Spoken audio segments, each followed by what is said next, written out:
इथे बघणार आहोत आणि हे स्पर्धा परीक्षेमध्ये पण आहे. परभणी जिल्ह्यातील याच्यातला 2023 चा क्वेश्चन आहे. ए आणि बी याचं गुणोत्तर आहे 4, 6 आणि बी आणि सी चं गुणोत्तर 8, 5 आहे.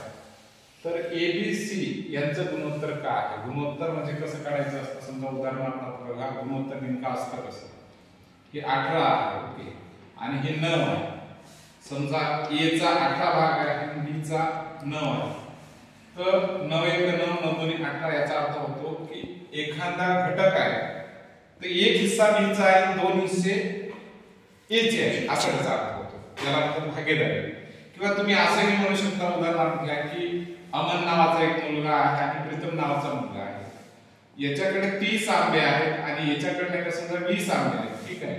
तर आपण हिस्सा जेव्हा म्हणतो, जेव्हा 2 आंबे असतील तेव्हा एक एक, कारण 0 0 कटला किंवा तुम्ही 10 10 30 आणि 10 2 20. तर जेव्हा ए कडे 3 आंबे असतील तेव्हा बी कडे 2 आंबे असतात, पी कडे 2 आंबे असतील, याला म्हणतात भागीदारी, त्याचा हिस्सा.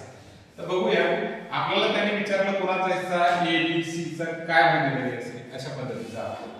आता बघा हे काढायचं कसं. पहिल्यांदा ए भागिला बी याचं दिलेलं आहे गुणोत्तर 4, 6 पहिली मेथड, आणि दुसरं दिलेलं आहे बी आणि सी चं, बी भागिला सी याचं गुणोत्तर दिलेलं आहे 18/5. आता गंमत काय बघा, इथं पण बी दिसतो, इथं पण बी दिसतो, आहे की नाही? कितला 18 आणि इथला 6. मग थोडंसं बारकाईने नाही काय लक्षात घ्यायचं की मला याला जर 18 करायचं असेल, कोणाला या बी चा हिस्सा, तर याला sin 3 18 केलं तर चालेल. sin 3 18. मग ज्या अंकानं खाली गुणलं त्याच अंकानं वर पण गुणायचं. आता बघा किती झालं, 4 त्रिक 12, ठीक आहे. बी चा हिस्सा किती झालेला? sin 3 18, ठीक आहे.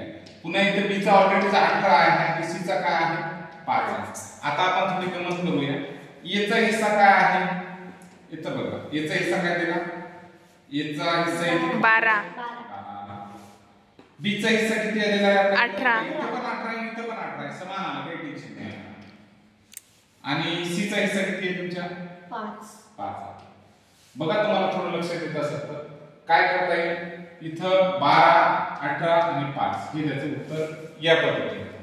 अजून वेगळ्या पद्धतीने काय करता येणार आहे तुम्हाला? मेथड सेकंड काय आहे की तुम्हाला घटक किती दिले? 3 दिले, ए बी आणि सी असे घटक दिलेले आहेत, ठीक आहे. ए चा हिस्सा माहित काय आहे? 4, ठीक आहे. बी चा किती दिला? 6. पहिल्यांदा ए बी चं दिलं म्हणून ए बी चं दिलं. आता दिलेलं आहे इथे बी सी, तर आता इथे बी तर डबल आलेला आहे. मग काय करायचं? बी च्या खालीच हा बी चा घ्यायचा 18 घेतला. पुन्हा सी चा काय आहे? 5 हिस्सा आहे, ठीक आहे. मांडणी अशीच करायची. मांडणी करत असताना याचा याचा गुणाकार पहिल्यांदा करायचा. 6 गुणिले 18, 18 सकल 108, बरोबर झाली. आता याचा याच्याशी गुणाकार करायचा. 18 1 18 18 2 30 18 चुकून 18 चुक 72. कोण? याने याला गुणलं आणि पुन्हा याने याला गुणायचं. 6 पंचे 30. आता बघा, ए चा हिस्सा 72, ए चा हिस्सा 72, बी चा हिस्सा 108, बी चा हिस्सा 108 आणि सी चा हिस्सा 30. आता जर तुम्ही बारकाईने बघितलं असेल तर याला जर 6 ने भाग घातला, 6 1 6 sin 2 12, बरोबर आहे. 6 1 6 sin 8 48, 6 पंचे 30, 12 18 आणि 5, बरोबर आहे उत्तर. ही झाली मेथड क्रमांक 2 स्पर्धा परीक्षेमध्ये. हे चालेल आहे. त्याच्यानंतर बघा दुसरं एक गणित अशाच पद्धतीने आपल्याला घ्यायचं आहे. बघा कशा पद्धतीनं राहते.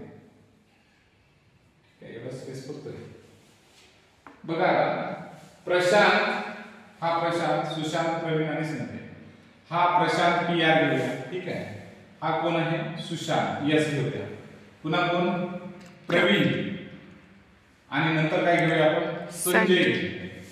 अनुक्रमे त्यांचा नाही का काय म्हणते, किती लाख? 2 लाख, 4 लाख, 6 लाख आणि 8 लाख. आपण काय करूया? याचा आताच 2 4 6 आणि 8 असं करूया. लाख बाजूला ठेवूया शब्द सध्याचा. काय करायचं? याला आपण भागायचं 2 न सगळ्यांना. बे एक बे बे दोन्ही 4, बे त्रिक 6, बे चौक 8.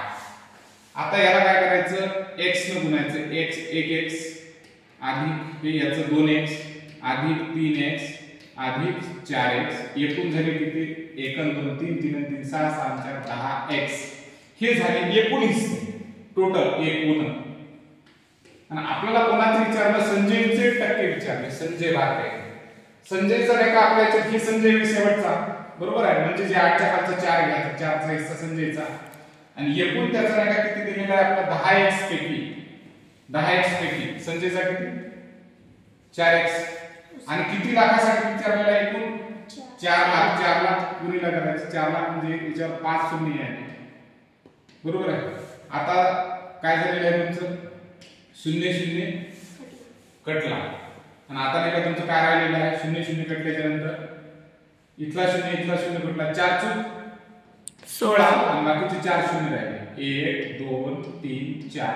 याचा अर्थ काय आला किती, 1,60,000. बघा 1,60,000 उत्तर आहे. लक्षात आलं. त्याच्यानंतर दुसरे गणित असंच बघा.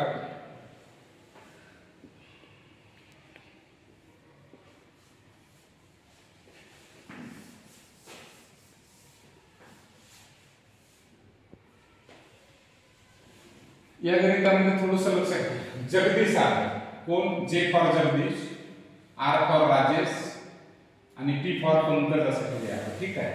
यांनी सुरू केलेल्या सॉफ्टवेअर व्यवसायात किती आहे, 84,000 रुपयाचा नफा झाला. किती हजारचा नफा झाला, 84,000. त्यांनी अनुक्रमे 2 3 7 या प्रमाणात नफ्याचा वाटप केला. म्हणजे जगदीशचे 2, राजेशचे 3 आणि पंकजचे 7 असा हिस्सा आहे बरोबर आहे. एवढा हिस्सा आलेला आहे. आता नाही का त्याने काय केलेलं आहे बघा, की तुम्ही याला काय करू शकता, 2x अधिक 3x अधिक 7x. किती झाले, 2 आणि 3 5, 5 आणि 7 12x. हे सगळे भाग झाले, एकूण भाग टोटल सगळ्या जणांचे. कोणा जगदीश, राजेश आणि पंकजचे म्हणून टोटल भाग. आता काय करायचं, त्यांनी काय विचारलं, राजेशचा वाटा किती आहे. आता 12 पैकी राजेशचा वाटा किती आहे, याच्यात 3 आहे. आणि त्यांनी टोटल रक्कम किती दिलेली आहे, 84,000 बरोबर आहे. आता बघा काय होतं, 12 12 24 32 36 12 60 62 मात्र 12 7 84. ठीक आहे, 12 7 84. आणि 3 न 7 ला गुणायचं, 7 3 21 आणि किती शून्य राहिले, 3 शून्य. 1 2 3. पाहिजे म्हणजे उत्तर काय, 21. हे अकोला 2023 मध्ये एक्झाम देण्याचा विचारलेला आहे प्रश्न. त्याच्यानंतर बघा असाच एक प्रश्न आहे.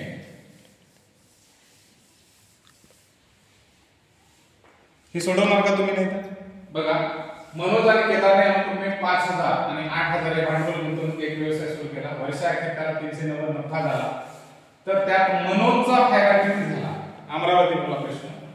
त्याच्यात तुम्हाला काय करायचं आहे, 4 ऑप्शन 150 140 240 आणि 300 रुपये. तुम्हाला याचं उत्तर शोधून आणायचं आहे.